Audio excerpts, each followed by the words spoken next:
call to order. And roll call, please. Here. Absent, Gilby. Here.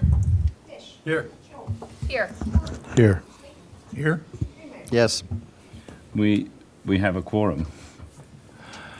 The first item on the agenda is discussion items on union memorandums of understanding.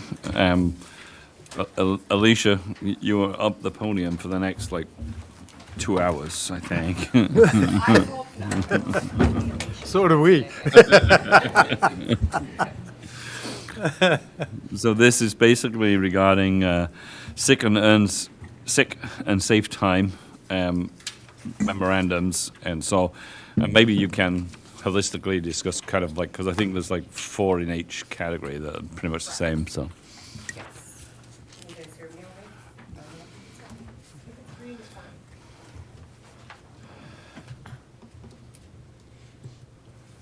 Can't hear you if you're not talking, though.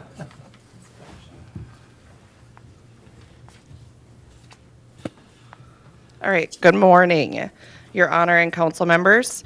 I'm requesting council approval of the memorandum of understanding for earned sick and safe time and paid family medical leave for the collective bargaining groups, Teamsters, LELS, supervisors and officers, and supervisors and professional group.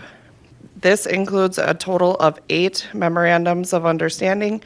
These memorandums are of understanding establish how the state mandated benefits will be administered for each group and have been already approved by the collective bargaining groups. Council approval will allow the city to move forward with the implementation and remain in compliance with the state requirements. My hope is that we can move these along to consent agenda for Monday night, where they can all be approved with one resolution. I'm happy to answer any questions. So there are 2 separate memorandums of understanding that were completed. One was the earned sick and safe time. Last year, we had those in 2 separate buckets, and then they were front-loaded once we received our new system in June. Moving forward in January, we will move them to 1 bucket into sick time, and then they will be accrued again instead of front-loading those. Paid family medical leave, I had brought that to council previously, that we would, with the equivalent plan, and then that has now been brought to the collective bargaining groups. So any questions on those MOUs? anybody got any questions regarding this? I mean, it's basically it's kind of fairly straightforward. It's dictated somewhat by our state government of what we have to do. So there isn't. It's not really that we have a lot of input as such. So with that, would somebody care to make a motion to put this on the consent agenda Monday? I'll offer that. Thank you, Laura. I'll second. Thank you, Jim. All those in favor say aye. Aye. All those against, same sign. Hearing none, the motion is approved, and they will go on the consent agenda for Monday. And thank the collective bargaining units for being understanding, and Yes. and thank you for preparing 8 memorandums of understanding and cutting down another tree. So. Yes. With that, the next item on the agenda is, again, yourself, policy approvals, a recommendation to the council to approve the paid family medical leave policy and updated sick and earned sick and safe time policies. So those policies are being updated based on what they currently are to update to what they are needing to be remaining in compliance, following the MOUs that we just approved to move forward. So any questions on those? I had one question. Yes. How many permanent part-time people do we actually have? Do you know? I mean, maybe you don't know the answer to that. I don't have that number off the top of my head, but I do. Yeah, it's It will be coming out in your guys' annual report as Right. to how many permanent part-times we do have on staff. Thank you. Again, does anybody have any questions about the updating of the policy to reflect the earned sick and safe time? If not, would somebody care to make a motion to approve this and again put it on the consent agenda? I could do that. Thank you, Laurel. And that includes the paid family medical leave policy as well. There's 2 policies listed in there. I'll second. Thank you, Jim. All those in favor say aye. Aye. All those against, same sign. Hearing none, the motion is approved to go on the consent agenda.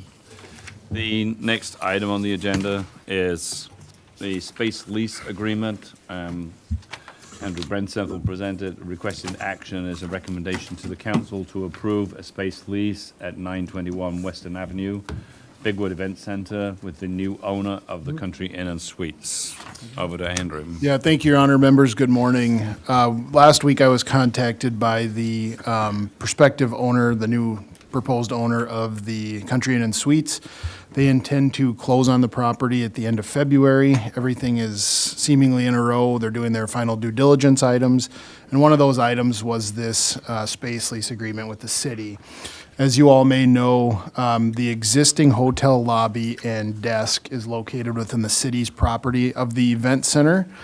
And so we have had an agreement with the owner of the Country Inn and Suites since the time we took over the Bigwood Event Center space after they no longer manage that space. And really, we feel like this agreement that's been in place has been beneficial for both parties. They've been able to operate without making significant changes to their footprint or structure. And we've been able to have some services provided by them. They currently take care of all of the snow removal, the grass and lawn care at the facility. They clean the public restrooms in the facility, and then tidy and general maintenance of the lobby space. Also having them be a 24-hour operation, they provide some additional eyes and ears on the space for security purposes because we do not have the space staffed 24 hours, obviously. So it's been a good agreement. The new owner reached out and asked if we could just transfer the existing agreement. We don't have a signed copy of that existing agreement because the current owner never did sign it, despite probably a dozen attempts to get that. Though in practice, they've followed the lease to the letter of the law. So it's been a good relationship. But because we don't have that signed copy, I said we're going to have to go the route of creating a new agreement as opposed to assigning the existing agreement. The terms within this agreement are identical to the existing agreement, and we can approve that with a resolution.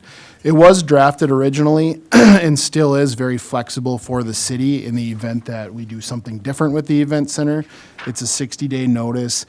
We did write in here that we have the ability to build walls to take away the restroom facilities if we decided to do a permanent separation between the 2 spaces. And then there's one other space beyond their lobby. And it was highlighted on the exhibit. It's about 165 square feet. It's a technology room where it's not shared wiring, but both facilities have wiring and systems housed or hosted in that room. So they're not tied together, but they're in the same physical space, which is why we have allowed them to maintain access to that one particular room, kind of internal to the event center space. So I'll stop there, see if there's any questions. I will mention that should we not agree to put a lease like this in place, and this was part of the conversation back in 2021, I believe, they would have to physically move and vacate that space, which then makes things challenging for them because the space they would likely have to utilize would impede on the restaurant and bar space, which we're understanding is a desire of theirs to reopen as part of this change in ownership. So there would be a hardship if we decide to go in a different direction on this. We have every right to do that, but I just want to mention that I'm under the impression that they intend to utilize that existing space and may not have a lot of options if we don't proceed with this arrangement. So I'll pause for questions and we can go from there. Anybody, any questions of Andrew? No? Thank you. I appreciate this coming in front of the committee of the whole before it comes to the council. I've taken a kind of a fresh look at this. It would be interesting to find out historically what the billings have been with the city and the existing operation. I understand we bill them for portions of electricity and water. So I could compare that to, you know, if it were a true net lease based on their square footage. Is there a gross advantage one way or the other? Now, my intent to looking at this new lease is not to break a deal. I think it's important that this hotel becomes under new ownership, new operations, which I hope is positive. But at the same time, representing the city, I think it desires some initial conversation. They say maintain, and there's a lot of verbiage here, but to maintain the facility, I'm not so sure what that means. You know, normal wear and tear, damage to others, walls, ceilings, furnitures, outside windows, et cetera. And then I also would like to see maybe some conversation on how we can make it advantageous for these new owners to cooperate with us with the Bigwood Center. So I would just like to see a little bit more analysis to what the cities actually build them and compare that to a net lease based on square footage. Yeah, Your Honor, I'll respond to that. We do bill them for utilities on a quarterly basis, I believe is what the practice has become. They pay for a portion of the gas utilities related to the fireplace in their lobby, and then a percentage of the utility bills for the space based on the square footage. It's not going to be a huge number, but we certainly do bill the appropriate number. As far as I think the question about maintenance and repair and some of those things is a good question because that can be misconstrued. When we built the lease, we built it hand in hand with them, and we identified on site with them some of the things that the city and the other party had in mind. We would be responsible for like replacement. If all the windows on the exterior wall needed to be replaced, we as the landlord saw that as the city's capital costs. If they were to break one window and as part of their operation, they're gonna fix that. They're responsible for keeping the windows clean and maintaining areas of the carpet that are destroyed within the lobby. So it was really a capital project versus kind of the day-to-day operational stuff that we used as a separation. And I look at Guy, but I don't think we've had a single issue or had to replace anything since this agreement went in place within the lobby. They've taken care of everything. So it's been a good partnership. I would agree with that. Historically, the relationship with the current owners of the hotel, they've maintained that facility very, very well. We don't know who we're going to deal with in the future. If this gentleman buys it now and then in 2 weeks later he sells it to somebody else, we don't know who our next partner is. In addition, you know, if we're just going to swap dollars, if it costs us $1 for water and electricity, and they pay us $1, you know, we still have an investment there. If I own that property, obviously it'd be a square foot lease, and I know it's a little bit unique with the city. So I'm just trying to make it fair for the taxpayer of Fergus Falls. We have a lot of facility there that they use, and if it's just a one-to-one, I kind of question that if those costs aren't even close to a lease of a piece of property like that. Get $3, $4, $10 a square foot. Just a little more conversation would be great.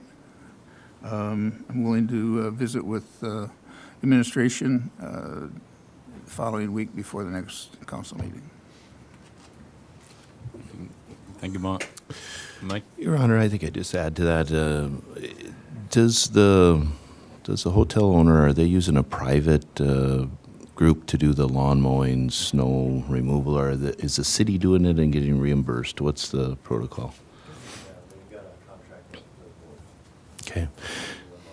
And what's the extent of that? Are we talking the whole parking lot in front of the Bigwood Center? Is it a big portion that takes up, or is this just a little bit of sidewalks out front? No, it's everything that's being done. Okay. And the lawn mowing too? Okay, thanks. Laurel? Is the intent for the new ownership, is it an individual or a group? There's a name on the agreement. Are they local? Do they have a history? Is the intent to still keep it under the umbrella of the Country Inn and Suites? Can you give us some background on the transaction? Yeah, thank you, Your Honor. Councilmember Kilby, I don't know that I have all the information that you're asking, but the conversations I have had have centered around this agreement. They've been positive. In understanding this individual, they have other hotels that they own across the country, not local. And there is a group that was involved, but this individual wanted just the name listed that was listed within the agreement, because even Rolf kind of asked, well, do you want an individual or the group? And this is the way they preferred the arrangement for this lease. So I don't know the details behind the buyer group or anything like that, other than they indicated that they would intend to keep things the same and have some interest in the bar and restaurant side of things. Any other questions? The bar and the restaurant is part of the hotel facility, Yes. but we also have the Bigwood Event Center out there that has a kitchen in the back, which is separate. It's a prep. Yeah. It's not a full kitchen. They're Yeah. the commercial kitchen is on their footprint. Our kitchen is like a prep space. Correct. Yeah. Two separate places, yep. Again, I offer my assistance on this to do the math. Thank you. We had asked, when we heard there was a buyer interested in this, if there would be some chance of them being interested in buying the Bigwood as well as the hotel. Any light you can shed on where that conversation went or what their interest may have been? Yeah, thank you, Your Honor. Councilmember Kwame, I don't get the idea that they're interested in the event center. I've communicated briefly with the broker and with this individual, and I don't get the perception that that's going to be something they want to take on in the immediate term or down the road. But I don't think that can slam that door shut necessarily. But the experience of this individual is in the hotel space.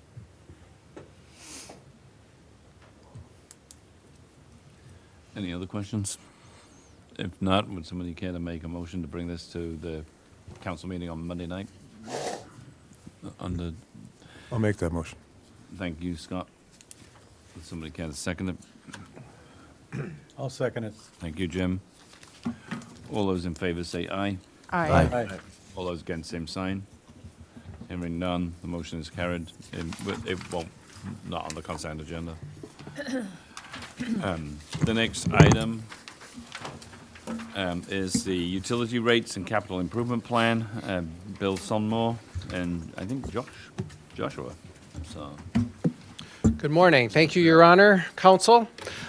We have lots to go through this morning, so lots of slides. So I'm actually glad we're getting on with this at this point. I thought it would even be later in the meeting. So we're going to touch on the 2026 projects that are in the capital improvement plan.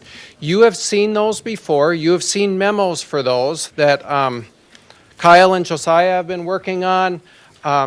We're getting ready to go for bids for those projects. So wanted to just freshen that up a little bit here for you this morning, because it all feeds into where we go with utility rates, future property tax levies, and want to try to show you that holistic picture on that.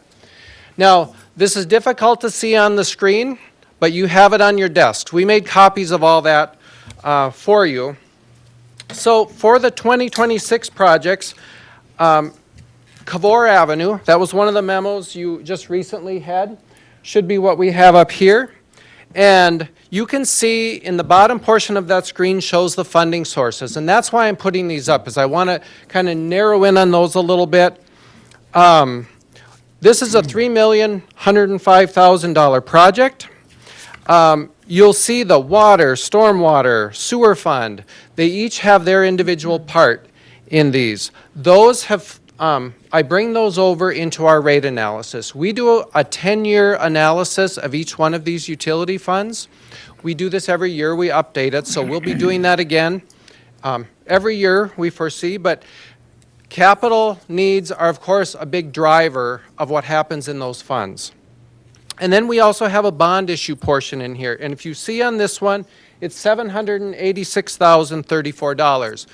After we look at just a few slides here, then we'll show what do those levies look like in the future, and then we'll march into the utility rates. So the first one, Cavour, just some pictures that More Engineering has put together for you. Like I said, you've seen these before, but we did update these numbers with the memos you received at the last council meeting after they kind of finished their, what would you say, 90% design or so. So that's that one. The next one is Cleveland.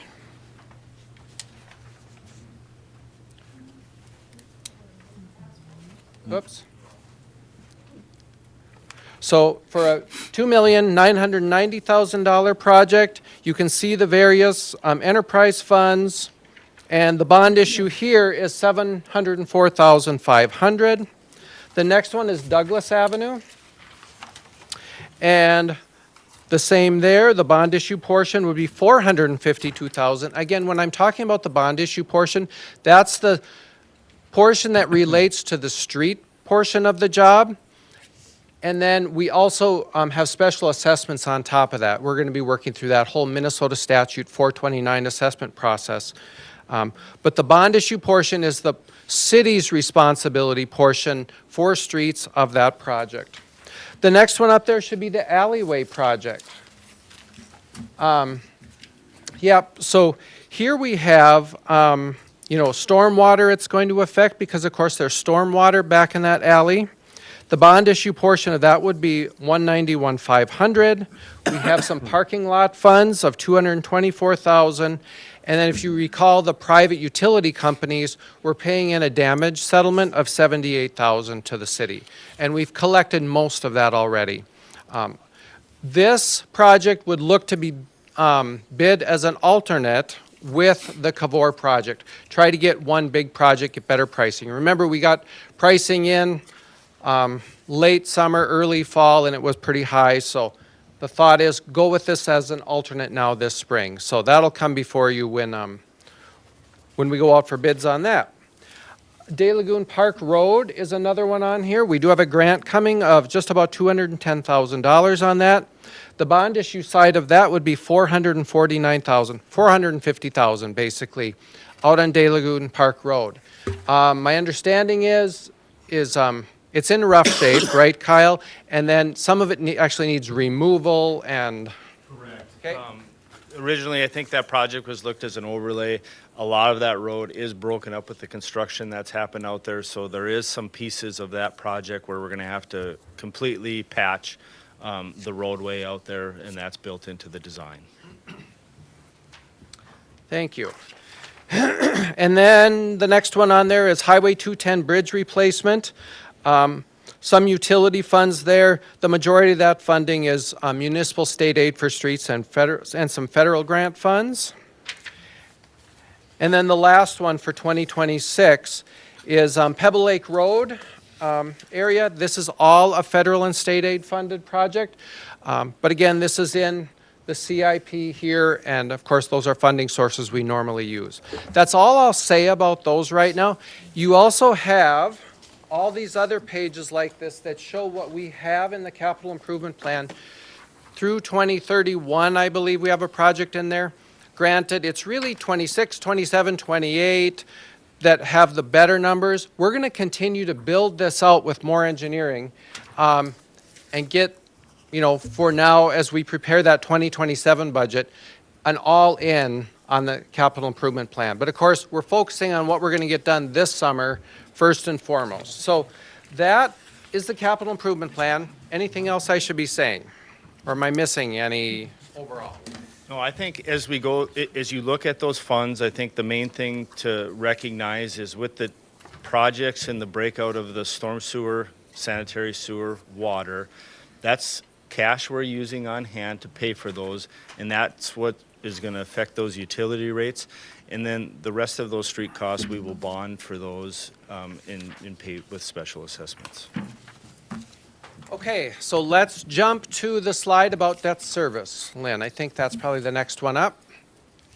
Okay, so what we do is from each one of those capital improvement programs, we pull that bond portion out and we put that in per year here and summed up what we're looking at. So in 2026, you'd have project costs we'd need to bond for of just over 2.5 million, you know, to do Cavour, Cleveland, Douglas, the alleys, and then De Lagoon Park Road. And then, of course, we have all those other projects going out as well. You can see the total. And then we go down to the next slide. Okay, we carry over now those total project costs. We add bond issuance costs because, of course, you have your municipal advisor, your bond attorney working on this. You come down to an estimated par amount of the bonds, which for 2026 would be $2,670,000. We would amortize that over 15 years. We've been carrying a rate of 4.25% interest as an estimate. We will update that when we get to the bonding and see where we're at. I didn't change that at all here. And then you come up with the debt service payment of $244,000. At least the first year or two, you levy 105% of that to account for any delinquent taxes that may take place. Once you have a cash balance built up in that debt service fund, then you start, I bring it back down more towards the $244,000. So what all that to say is that comes out to be about a 2.89 levy increase for 2027, something the Tax Levy Committee will be working through. Again, I wanted to show you how this impacts, and then you can see the years going out, 2027 and 28 and 29 with those percentages if we do all the projects exactly as they're laid out. We'll probably not do all the projects exactly as they're laid out. Things change, numbers change as, you know, design gets put through. You'll note in red, Mark Layton, you'll appreciate this. Those are those levies that are falling off. We've talked about those in the past. So we added those in so you can see the new levy, less levies that are going to go away from bonds that are paid off. So this would be the net effect on debt service for these. Out in 2029, I have included the financing for the fire truck in here. And you see it says 15 years on here. I manually adjusted in there for the fire truck because we'll probably go 20 years on the fire truck. So that is adjusted for that. So I'm not thinking the fire truck would go over 15 years, but the formulas here work on 15 years and I manually adjusted that. So now we'll move to utility rates. Any questions on this before I get into the utility rates? That's just kind of a primer of where all these numbers come from. We have operations and capital and how that feeds in. Okay, let's switch over to the PowerPoint.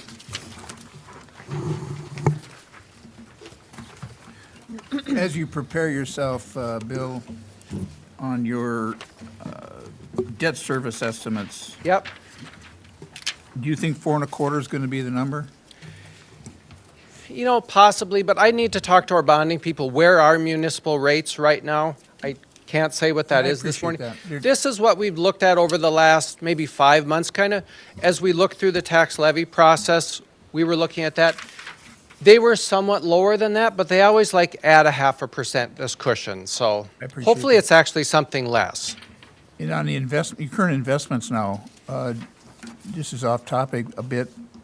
What is our current earnings on our cash positions? So I think we're In rough. at 3 something on liquid cash, but our investment portfolio, I believe the return was 7 something. We had a good year. Our increase in the value of the investment portfolio went up over $1 million. Sandy just balanced this out just the other day. So I know we earned a bit over 7% on that, so. Yeah, if you could get me the liquid rate today Yep, or we'll, tomorrow. yeah, 3 something. I might have sent that out recently, but we'll get it. Yep, we'll get it. Okay, what So yep, our liquid funds, we're currently returning 3.7%, and our long-term portfolio was 7.52. Thank you. That's teamwork. Opportunity, that'll help me. Thank you very much. Okay, so utility rate analysis. Okay, we have a refuse fund, a sewer fund, water fund, and stormwater fund. Within the refuse fund, we have lots of different departments of that fund. We have the garbage service where we go out and collect the garbage, dispose of it with Otter Tail County. We have a recycling service. The roll-offs, they're the big 20 and 30-yard dumpsters that literally roll off the trailer and roll on. That's why they're called that. We run the landfill, which we have the demolition cell out there for demolition debris, as well as, accepting metal, tires, mattresses, electronics, all of that. Tree management, all the trees that are brought out there, and we do burning of that. We have to move all that around and manage that. Then we have our sewer fund, water, and storm. So next slide. Rate changes. We changed the refuse fund related rates last year in 2025. We have not changed the tree management fee since 2017. Again, we were grinding back then. Now we've purchased that air burner, we're burning, and sometimes we do some catch-up burning when the weather is right. But that fee helps us to manage, using our dozers and bobcats and everything out there, and the staff time for managing the tree waste. Sewer, water, storm, we changed those rates back in 24. We did not change them in 2025. If you recall, we took a little bit more of an aggressive approach in 24. We were talking about the franchise fees at that time.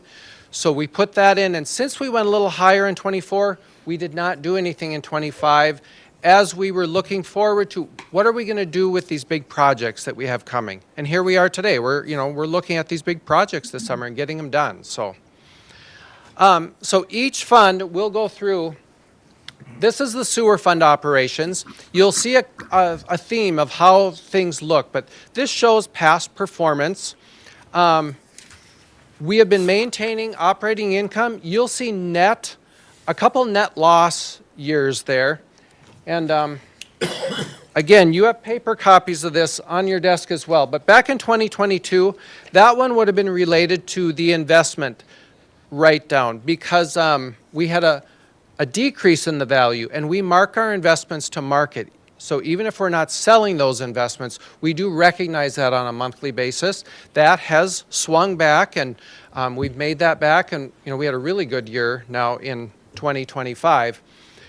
And then in 2024, that was the demolition of the old sewer plant. So you're not creating an asset there, you're demolishing something, so it's kind of a unusual expenditure that hit the P&L. That's why that's a decrease in the net income for that year. And then we're back to, almost break even with some net operating income there. So next slide. This shows the capital improvements required by the sewer fund through 2030. These come from that capital planning model that we looked at the start, so that More Engineering has prepared for us. I will say with the sewer fund, this whole analysis does not include issuing any bonds. So we're paying cash for those projects and estimating revenues over the life. We'll see how that all works out as we come into the future years. But so here's the capital. If we do those capital projects, and of course we have inflation in our regular expenses every year, if you didn't raise any rates, of course this is what we would expect to see. Profits would go down and we'd have some net losses. So then the next slide shows what would happen with the cash balance in that. So we currently probably have about $11 million plus in the sewer fund. That's a good high cash balance.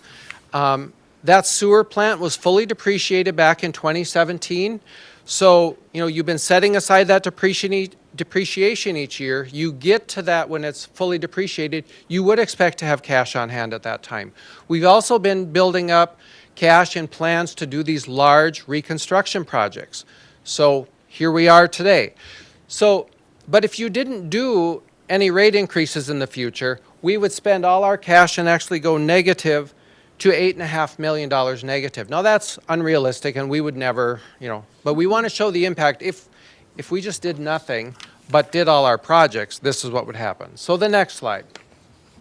We are recommending a 5% increase in the sewer fund rates for 2026. Those would get implemented in April of 26 because that's when we reset our sewer rates. We would look at 8% in future years as well. So not as much this year, but more in the future. Again, remember those capital improvements, those are big improvements. This could be offset if we were to issue bonds in the future. I'm not recommending it right now because we have cash on hand, but next year when we study it or the year after, maybe we look at do we bond or something in the sewer fund. Next slide. So then, if you build in those increases, then we maintain profitability and net income when it's all said and done, and actually building in the right direction here. Next slide with the cash balance. Okay, this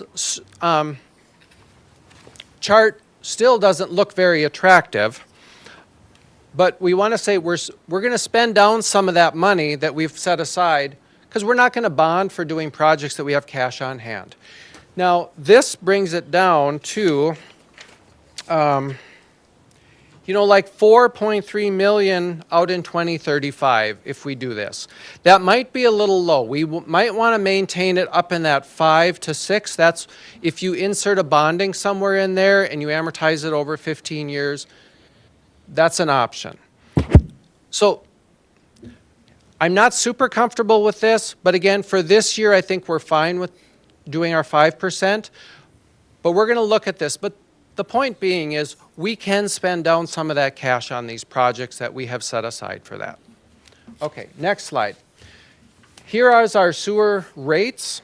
This is the 5% increase applied to those, both flat and flow. Next slide. Okay, where do we fall with other cities? A firm called AE2S, they're an engineering firm. They do a regional survey of utilities, and it's kind of like in our 5-state region, I think. You can see where Fergus falls, where we are among our other Minnesota cities.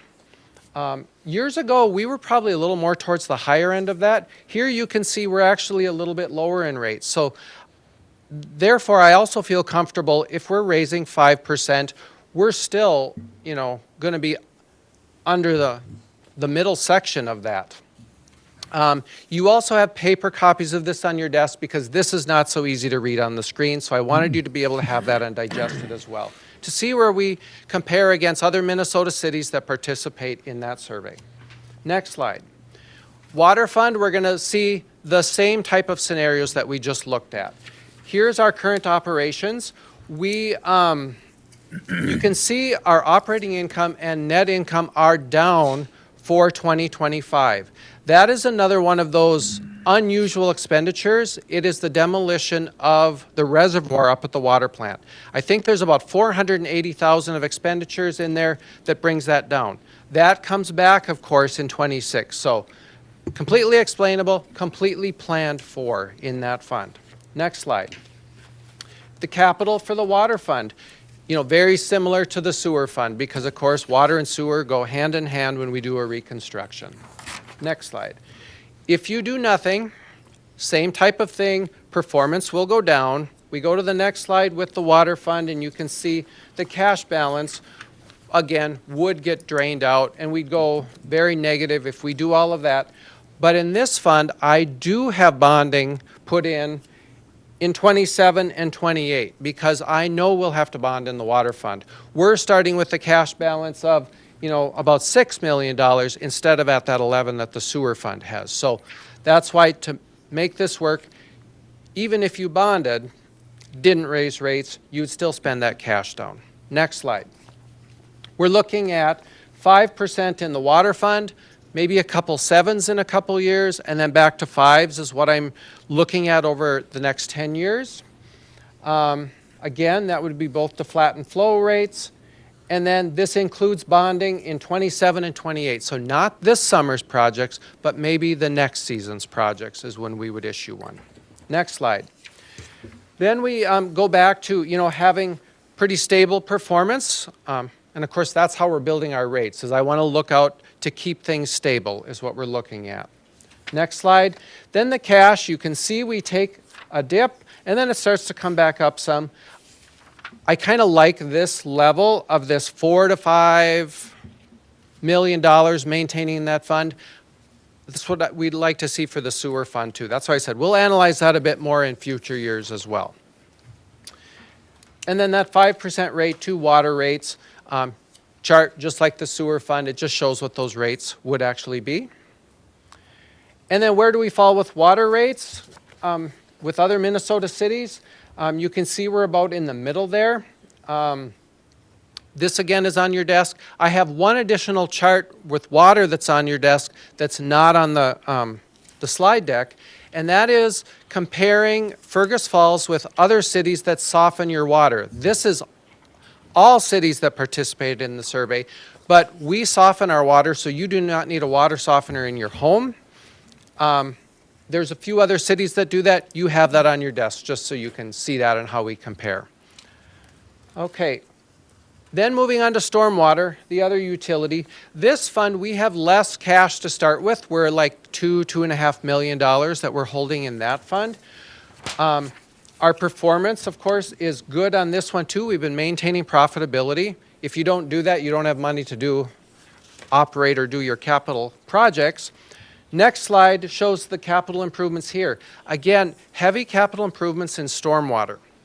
I will point out when we're building this, this is having the capital improvements fully funded through the stormwater fund and through rates. Other cities may do some of that through the bond or through levies, and we'll see that when we look at a rate slide. But capital for storm. Then next slide. Same thing. If we did nothing, performance would go down. Next slide shows the cash balance. We, of course, would go negative with that as well. I have built bonding in for stormwater because these are a lot of improvements that need to be done. And of course, if we're starting with $2.5 million, and what did we have in just this summer's stormwater? $2,026,000 of capital improvements for storm just this summer. Obviously, we're going to have to finance some of that. Next slide. We are looking at a $1 increase in that stormwater fund. Yes, that's 10% because we're currently at $10, so moving it from 10 to 11. And then looking at between $1 and $2 increases rolling forward with some bonding in 3 of these years. Again, we're going to look at that a bit more and update probably our special assessment policy, work with more engineering on that. We had looked at a special assessment policy update back in 2017. We're going to kind of resurrect that. Look through that, look how other cities are assessing out some of these reconstruction projects. And maybe that looks a bit different, but I am confident we need to change the stormwater rate, this $1 at this time, and we'll probably be bonding this summer. We'll come back to you with more on that, but that's the recommendation here. So next slide. Again, then we're maintaining operating income, net income on that. Next slide. And then the cash balance does drop some. It gets a little skinny here. It maybe 1.2 million is where we level out over the years. Again, we come back to you every year with this, so we analyze it every year. We have never had too large of a cash balance in this fund as it is. So, and I think the improvements, there's more of them. We're doing more, and we're looking towards doing more of those from storm as well. Next one. This just shows that table of that rate going from 10 to 11, and then if you're commercial or commercial per acre, those larger areas.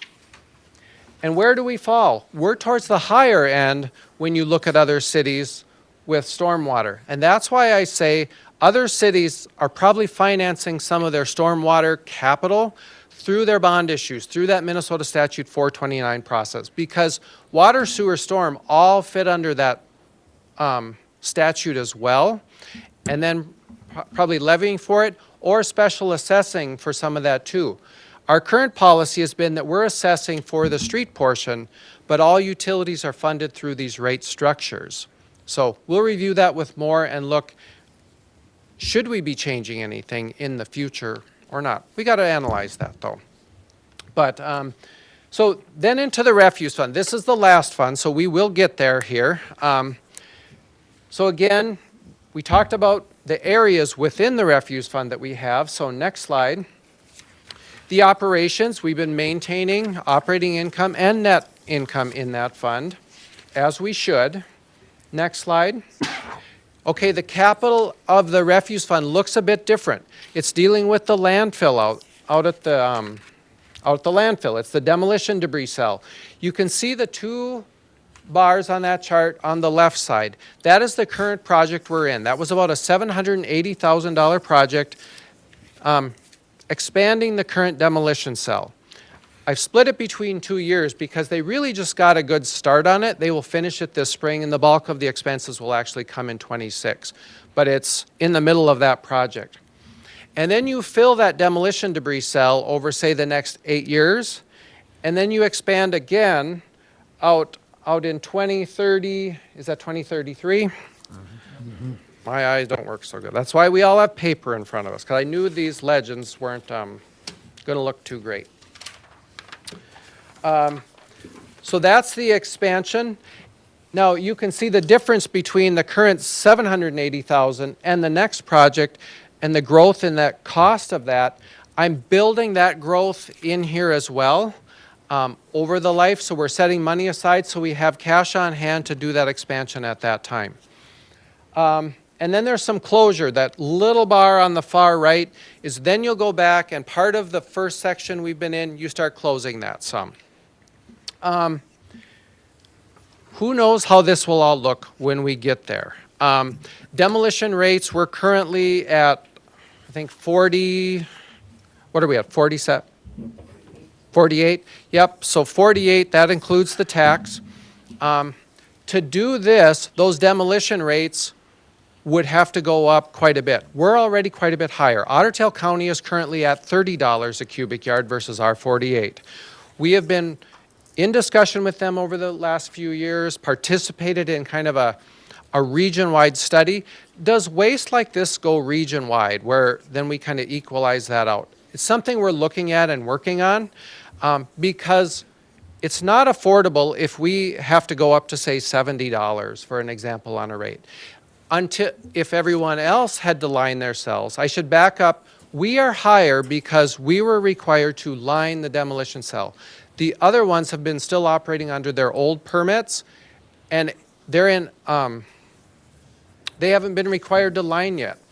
There will come a time, unless the MPCA changes that, they will come up to the level playing field with us. We were kind of the leaders in that, and it was timing, because when we had to expand is when the MPCA, now you have to line.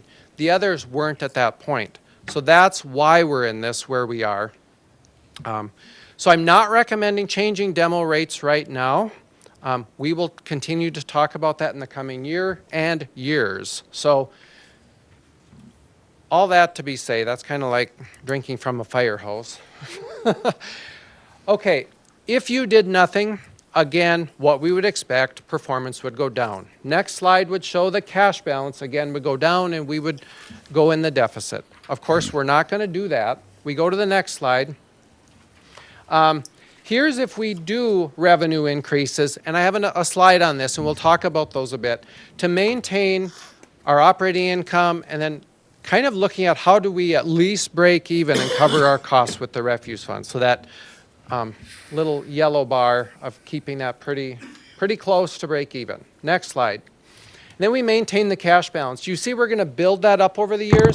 Then you spend it down when you expand the demolition cell again out in 2033, and then you start again. Next slide. Okay, what are we going to do with garbage? So our costs keep going up, just inflation. Garbage is expensive to deal with. The second bullet point here, our tipping fee with Otter Tail County is going up 8%. That went into effect January 1st, so we're already under that. So our first bills coming in January are up we haven't raised our rates yet. That's why I'm here this morning. So going from 134.90 a ton to 145.50. The disposal rate out at the Dakota landfill, we bypass things like treated lumber, all the soft goods, so mattresses, all that goes out to Gwinner, to the Dakota landfill. They're going up 2.5% at that rate. And then the tire rates are increasing quite a bit as well. So you're going to see some, on another slide here, increases there. So we're looking at 4% in the residential commercial. That's, you know, your garbage can service that you have. So 4% of that in dumpsters as well. The tipping fee going up, so disposal of what's in those containers going up 8% to match what we are going up and what it costs us to get rid of it. 16% up in the roll-off services. Those are those 20 and 30-yard dumpsters. I'll show you how we compare to some regional roll-off services. We're still under them. So before you panic at 16%, I wanted to look how do we compare. Recycling going up 50 cents there, which would be 6.2% there. Again, I want to try keep us covering our costs is what I'm looking at. But there will increases in all these in years going out because we build inflators into all of our areas. And then I'm saying various increases in the landfill. You have that sheet on your desk as well with some red marks on it, and it's up on the screen too. Next slide. Okay, garbage service. I did some calling around. How do we compare with other regional center cities? So we're currently at $25.91 for your garbage can service at your home. That is not recycling. Recycling is $8 currently on top of that. That would go to $8.50. But we're currently at $25.91, going up to $27.31. One of a area regional, a regional provider, $42.50 a month. Area provider two, so that one out could be more maybe out in the rural areas at $42.50. So, you know, that's not apples to apples comparison for sure. But the next two are some other regional cities, looked at private haulers that they have. I called those private haulers. One of them is $41.67 a month versus our $27.31 that I'd look at going to. And the other one is $29.62. One of those provides some recycling that in an area was about $9 a month versus our $8.50 a month. So I wanted some comfort of how are we looking when we compare. So I'm feeling comfortable with what we're doing here. Next slide. The roll-offs. Bumping that up again. We took a jump in that last year. But again, some local area providers, you can see for a 20-yard from $9.60, $7.95, $9.95. And then we're currently at $6.35 and moving that to $700. So we're still under those local providers. And again, 30-yard, same scenario. We're getting closer, you know, to that local provider number two. But again, I'm looking at how do we at least break even in that roll-off section. We are covering things like the money we transfer to the general fund and administration charges are covered in that in that area too. So we're doing a full cost allocation to all these areas. Okay, the landfill, again, that one is hard to see, but you have it on your desk. And if I have mine laying here. Thank you. So MSW garbage changing from 26 to 30 out at the landfill. This is when we take normal garbage. It's going into the compactor. We bring it to Otter Tail County. That rate, again, is going up 8%. And that would bring us like from 26 to 28. I was comparing with Otter Tail County's rates. They're at about 40 on that. So I'm like, I'm not going to jump all the way to 40, but let's step it up to 30 is what I'm looking at. And then if it's a half MSW, we're just cutting that in half. Truck tires,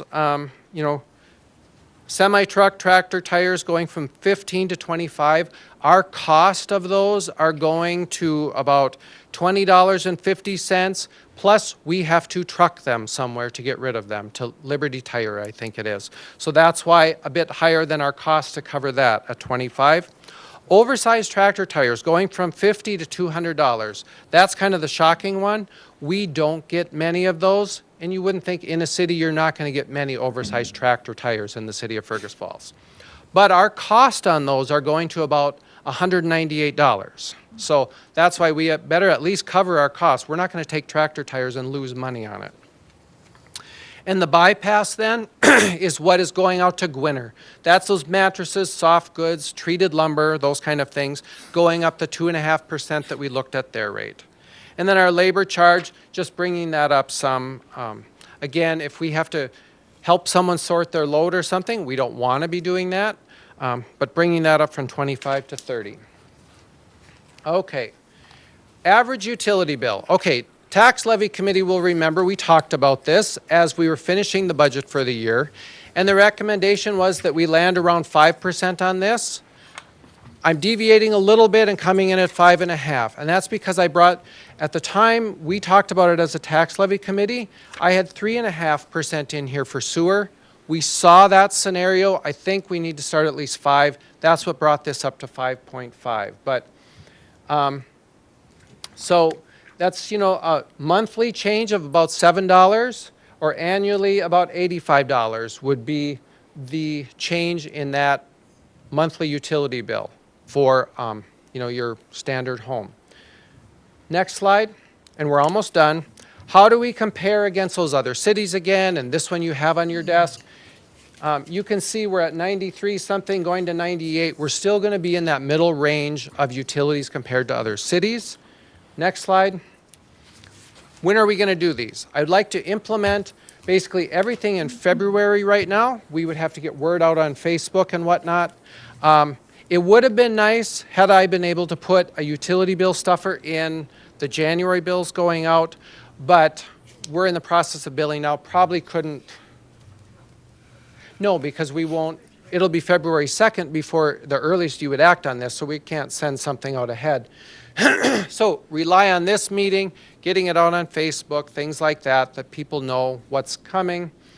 And then we would change the sewer rates in April because you base those on your winter usage of water, and we set those once for the year as a flat charge then. So we would wait till April to do the sewer rates.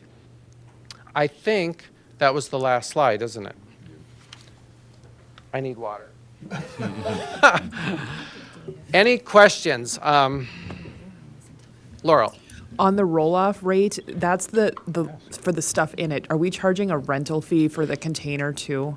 The roll-off rate, so that little chart I gave, how we compared to others, that includes both. Because if you did the math on that, that would be about a 10% increase instead of the 16, because the 16 is for the rental and the pick charges. So our staff and equipment going out to pick it, and the use of the roll-off itself, the stuff in it is going up the 8%. Okay. Or if it's demolition debris, it gets charged at the demolition rate. Okay. But this slide was showing it as if it's like your normal garbage, and that's why it's 10%, because what's going in is going up 8% instead of the 16. When it goes out to the public, we might need to do some clarification on that so people aren't blown away if they have demo in there and they're going, well, I thought the rate was this. Right, and we do have separate sheets that we keep at the front desk that we hand out that we will be updating that show these individual rates, to make that clear as well. And we will get a lot of calls. People, they ask good questions, and they should. And Jim? Bill, if we don't vote on this until February, then how can we charge February the full month? It would be because we bill at the end of Retroactive then? February, so it would be the bills that go out the end of End of February. February, okay. But the landfill rates, if you approve this next Monday on the 2nd, we will get changing those right away, so we implement at the landfill right away. And then for the usage during February, we bill at the end of February is what we would go out. And that's historically how we've done that. You've approved it in this month, the bills that go out the end of that month is when we implement it. Just out of interest, then, why are we not like increasing kind of the other, you know, like the demo, you know, and the garbage bags, and Good question. So things on there like the electronics and appliances and all that, I've been working with Scott out at the landfill. I want to give a shout out to him. He was a great help to me on this because he looked at what our tires costing us, and we are not seeing any cost increases for our disposal of electronics or appliances, those kind of things. And then the garbage bags, I left that at 6 because that mirrors what Otter Tail County's is. That's kind of what we did. They haven't changed theirs. And if we went up that 8%, it would bring us to $6.50. Then I would bump it to 7, so it's $6 or $7. If you want to increase it, we'll increase it, but I wasn't going to move it to $6.50, so. Sorry. Oh, my goodness. One of the kids now. Bill, I want to express my appreciation. It's a wonderful presentation. Thank you. You do great work. There's a lot to digest here. There's no There doubt about is. it. I'm going to back up to bonding. Okay, If we do a project today for a Cavor, yep. and we choose not to bond, but in 1 year from now, we want to backdate and bond, but that project's done, is that permissible? It probably is. We could carry costs for a year, and what we do is we adopt what's called a reimbursement resolution, and it's something we have to do ahead of time. You'll be happy to know we do that on every project because I'm covering our butt on that because we are, like we say, we start working on a project, we start incurring costs for all the design and everything. We build that into the project, and then we're typically bonding sometime later. You may have $200,000 into this project, and you maybe even start construction, and then we're bonding, getting those issued during mid-construction season. You have to have what's called this reimbursement resolution. I think it's an IRS code regulation that allows us then to say, we intend to bond for this, but we're needing to upfront the costs. And we've done that at times where we have, maybe it's a smaller project and then we carry it. We kind of talked about that with Junius.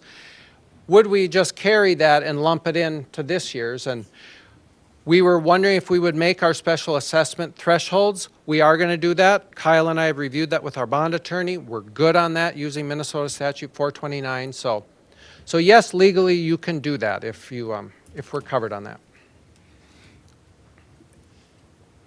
As interest rates fall in the next couple of years when we're doing these expansions, I would recommend that we bond and maintain our cash position. We have no clue what our cash demands are going to be because of a surprise. So if we could bond, and you indicated 4 something, and we're earning 3 something, that's only cost us 1%. So I'm a strong proponent of these projects coming into these low rates, that we bond immediately and maintain your cash position, regardless of you thinking that we can manage that cash position down the next year, the next year, the next year.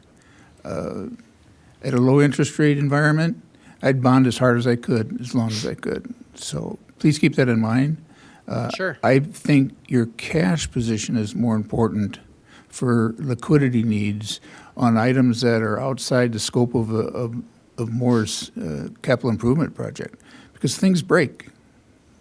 They do, and that's why we want to manage that cash balance going out. You don't know if a well goes out at the water plant, not sewer plant. I almost said, that could be an 800,000, but we are building that in. That's what we're looking at. Yeah. So, but I'm a proponent of bonding at lower interest rates. Thank you. Sounds good. I would say though on that, you'd have to look, because if we bond, that goes directly to the tax levy.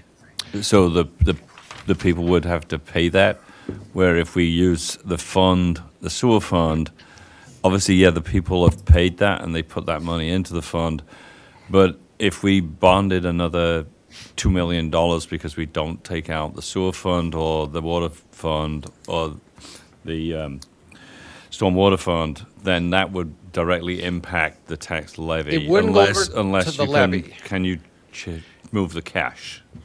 But if you move the cash, you might as well use the cash. When you bond within water, sewer, storm, it's a different statute. So you would issue utility bonds, and then they're supported by the the utility rates. Now, you could probably, like you're saying, so move you'd them have to the increase 429, the utility rates to cover the bond payment, Or use the cash balance. right? or use the cash. Or use the cash. And right now, actually, like, let's say the sewer fund right now, you know, I have 5% increase in rates now and looking at 8% after because we would pay cash for everything. If you bonded for that, you would be spreading that out over a longer time. We probably wouldn't raise rates as much. Granted, you would pay more interest over the life than paying cash now. But like you said, there's an argument for the lower interest rates of bonding, so we could look at that. But like what you're saying with the levy, I think Minnesota Statute 429 would allow for that because that statute is for streets, water, sewer, storm. So if you chose to, you could probably move them over. We haven't done that. We've kept them under those utility funds and we pay the debt service with the utility rates. So like right now, we have a couple bonds outstanding in the water fund that we make those debt service payments out of that water fund and out of these utility rates each year. Your Honor, that's a good question, and I'm not trying to make this a No, blanket. no, I mean, I'm just trying to Yep, and take it the is, conversation through. yes, we got a Yep. couple years of heavy demands. When we've discussed in the past, it's going to cost us more interest if we bond. Yeah, it is going to cost you more interest, but let's not forget the net. You still got the money in your bank. Right, that we're So, coming in, so. Each item needs to be reviewed, and again, this is not a carte blanche over the next 50 years. We have an opportunity to maintain our position in cash, maintain that liquidity, and bond without abusing the fees and the Yep. levy. Thank you. On a side note, Kyle and I did include in those out years, like we said, the first 5 years, you know, are better numbers, but we put placeholders out because we know we'll continue to do projects. We are heavier in these first 5 years because we're trying to do some catch up. But we do, you know, for instance, in maybe the water fund, we're going to do $1.5 million a year. We put placeholders in out there in our analysis, so. One thing for more would be too, as we move into these projects, I would hope that you would keep some form of responsibility to the contractor for, as such, what happened out at D Lagoon, that heavier traffic just beating up, you know, the current assets. Yeah, for sure. That's something, you know, as we design these projects, we look at routes for trucks when they're coming in to try and keep them on specific types of roads so that they aren't, you know, wrecking those roads. But at the same time, we will have equipment coming in, leaving the project zones. We'll monitor that the best that we can. Yeah. There's got to be some responsibility of them due to that extra work. So, finally, Bill, thank you, Kyle. This is way off subject. You're going to test me this morning. No, I'm just going to lay the lead balloon. We talk about the expense of recycling. Yep. Does the city have to recycle? I think so. There's maybe, but I can't quote the statute or something. So we'd have to look at what is the actual law on that. Because my readings on recycling are, you know, obviously, and I see a lot of individuals taking their cardboard to the various sites, their glass to the various sites, et cetera. Could we get by without the green recycling collection? This is speaking from my gut and maybe some experience in the past. I would probably say no, because what's going to happen, you get rid of that single sort. I know people love single sort, and we get a lot of single sort, right? If you get rid of that, more of it's going to go in the garbage and in the waste stream, and it's going to go more in that $145 a ton that we pay to dispose of it. That's my gut talking. I think more of it will go to the garbage and less in recycling if people have to drive it themselves. But And again, it's just a question. I'm not right, mandating it. it's a valid question. Your recycling costs are what, $8 versus $4? Right. On the recycling, can I ask a follow-up question maybe of Guy? I've had people ask me if it's possible to get on a weekly recycling schedule. Is there a way to have a route that does the opposite on the off week and pay for that? Because there are people that are wanting their recycling emptied more often. What we do in those cases, we just offer another can. Okay, so they could have a second can. Okay, so there is an option for more if they need more. Yes. Okay. Thank you. Right. With that, and would somebody care to make the motion to move this to the council meeting on Monday evening? I'll do that. Thank you, Laura. Laurel. It's left and right. Would somebody care to second it? Laura, why don't you second it? Yeah. There we go. So, all those in favour say aye.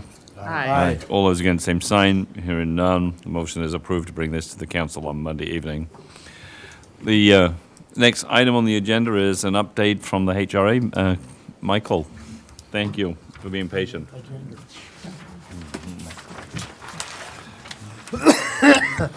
Hey, Mike. You want me to pass these down? Thank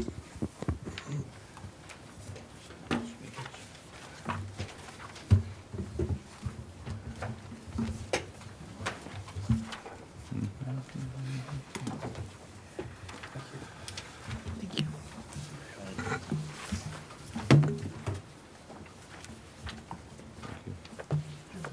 Good morning, Your Honor. Good morning, Council. Morning. Did everybody get 2 handouts? Did I have enough to get around? Do you want to? You got one? Yeah, got it. Yeah. Okay, great. The first handout that I passed is a kind of a pinkish purple cover, and it's a handout that we receive from, or we request rather, from the Attorney General's office. I think it's titled Tenant and Landlord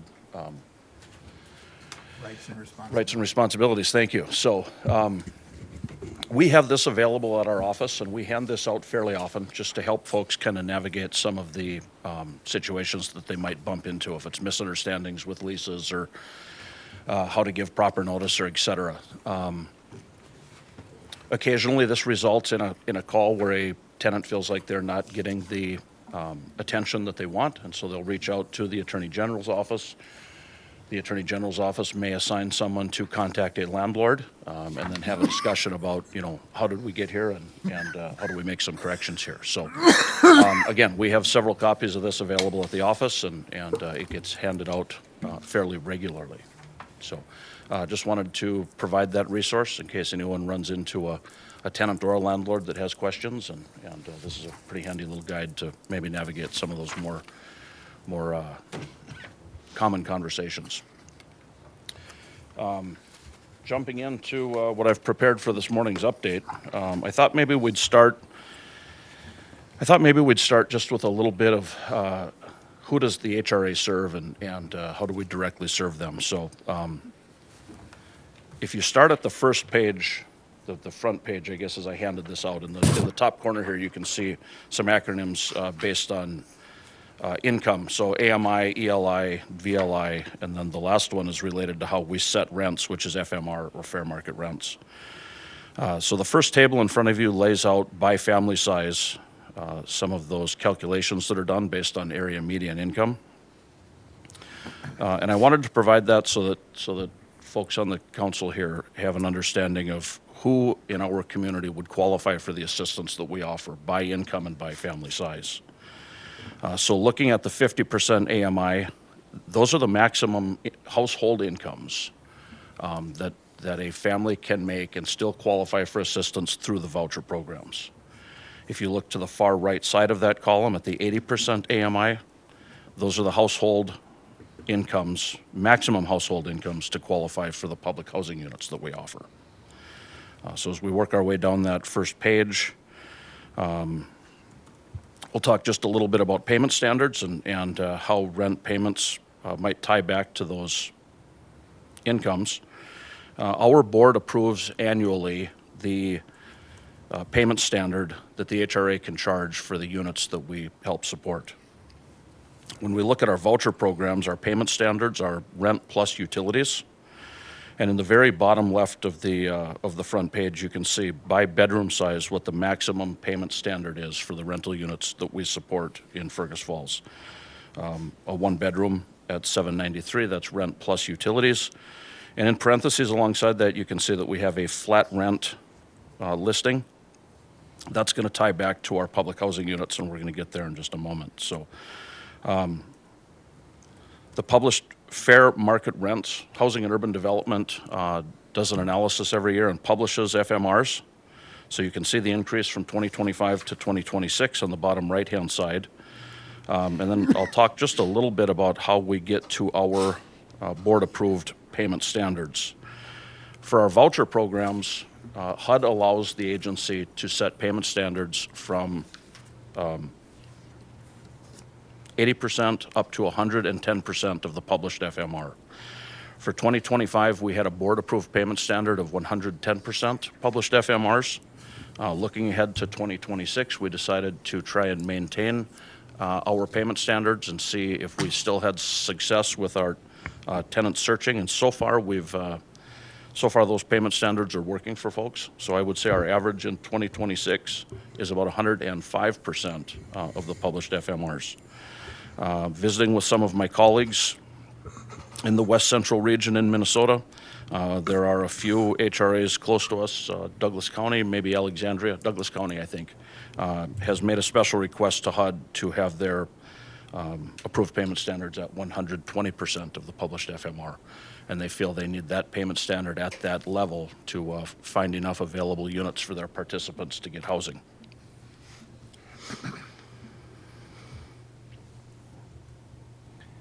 Two other points I think I'll make quick before we flip the page. In kind of the lower right-hand side, for both federally funded programs, for the voucher programs and for our public housing programs, our participants, they pay 30% of their gross income toward their portion of rent. And on the voucher programs, as participants increase their wages, they can remain on our census as a $0 HAP. HAP is housing assistance payment. So we can have participants that exist on our program that we provide no support for, and they can do that for up to 6 months. And what that does is allow them a more stable period in time as they adjust off of subsidized rent onto fully paying their own way.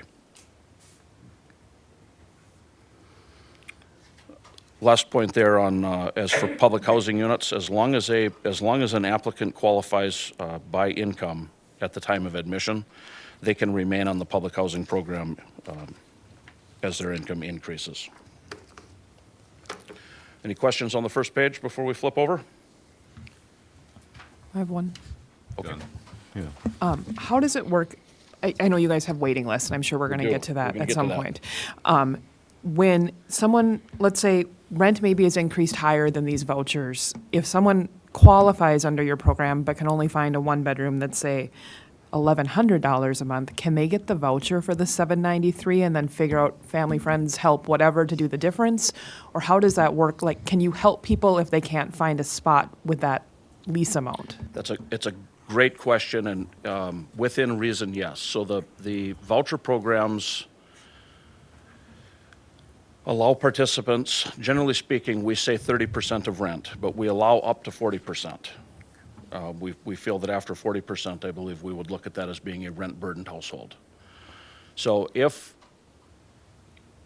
the advertised rent exceeds the payment standard, but does so in a way that it makes it affordable at 40%, we probably can work something out. We do have a number of landlords in town who are very good to work with us and our participants, and so sometimes they will lower their rent to make sure somebody can receive assistance. The downside to regular contributions of income from family members is once that becomes a regular contribution, it can be calculated as income and then increase what the reported household income would be. So, I just know the wait list. I just didn't know how much flexibility you had. some, but not a lot. Okay, so with that, if we can jump over to the back page of the handout here, we can talk a little more specifically about each of the programs. Let's start with the voucher programs. And I provided the last 2 months that we've reported, November and December of 2025. You can see that our housing assistance payments plus utility reimbursement payments in November totaled $94,194. In December, it was $92,219. And you can see that our unit months leased for each of those months was 173 and 177. Our waiting list to date is 198, of which 116 are primary residents. Our waiting list breaks down into 3 buckets. Primary residents would be citizens of Fergus Falls, so 116 of 198 are Fergus Falls residents. The remainder of that waiting list would be what we consider secondary residents and what we consider non-residents. Secondary residents would be people living in Ottertail County. Non-residents would be people living outside of Ottertail County. And we have people on our waiting list from all over the country, might be an exaggeration, but several upper Midwest states anyway. Our waiting list was closed a year ago in August because our waiting list had reached nearly 300, and our expected wait time for assistance has been averaging 18 plus months. I think one of the most recent participants that received a voucher from us had been on the waiting list for 2 years. As we've worked through this waiting list closure, we are making preparations. I think within the next 6 months, we'll be reopening our waiting list and taking new applications again. So it can be a pretty slow grind. A couple of things to point out as far as the voucher program. We have more vouchers than the number of tenants that we assist. Housing and Urban Development has made several changes in how the voucher programs work over the last 40 years. Years and years ago, it used to work that an agency could issue all of its vouchers. And several years ago, Housing and Urban Development made the determination that agencies could go one of 2 directions. You can issue all of your vouchers, or you can spend all of your dollars, but you cannot exceed either.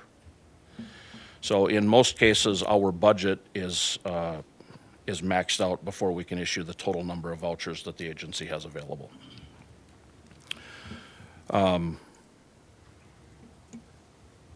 Our ELI percentage at admission for 2025 was 84%, so that ties directly back to the information on the first page. You can see where the majority of income levels are for folks that are participating in the voucher programs offered. Any questions on vouchers before we jump into public housing? Okay. In Fergus Falls, the HRA has 67 units of public housing available. 59 of those are at our high-rise, Riverview Heights. We have 2 vacancies in that building right now, and we're processing applications for both of those.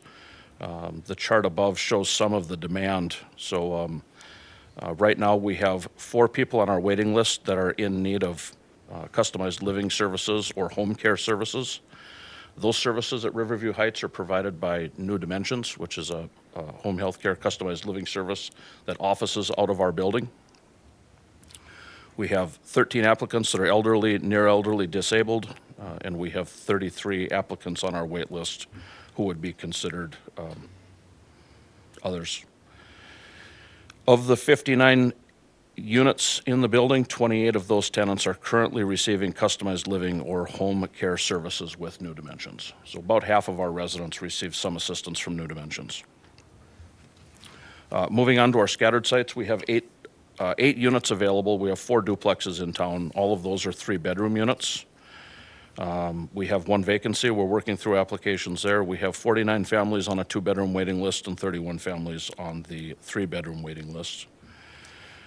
The admissions and continued occupancy document that we have requires a minimum of 40% of new admissions be ELI. For 2025, 100% of our new admissions to public housing were ELI.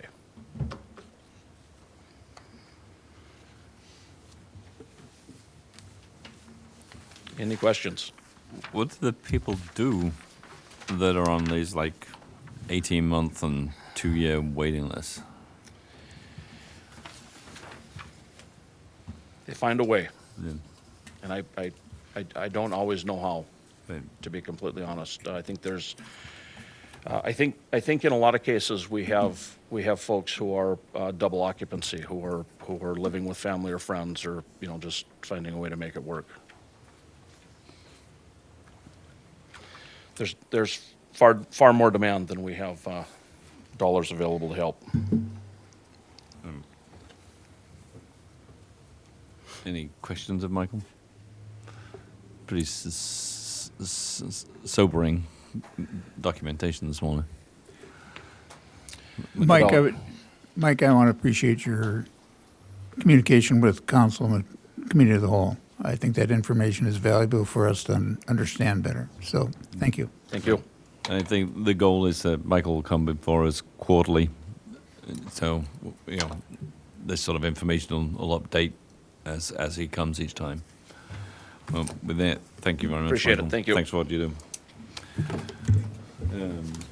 I think the announcements, obviously, it's a city council meeting on Monday evening at 5:30. February the 6th, we have the council retreat. That will be at the Bigwood, starting at 8 o'clock. And February 11th, 7 a.m., Committee of the Whole. With that, we are adjourned. Thank you.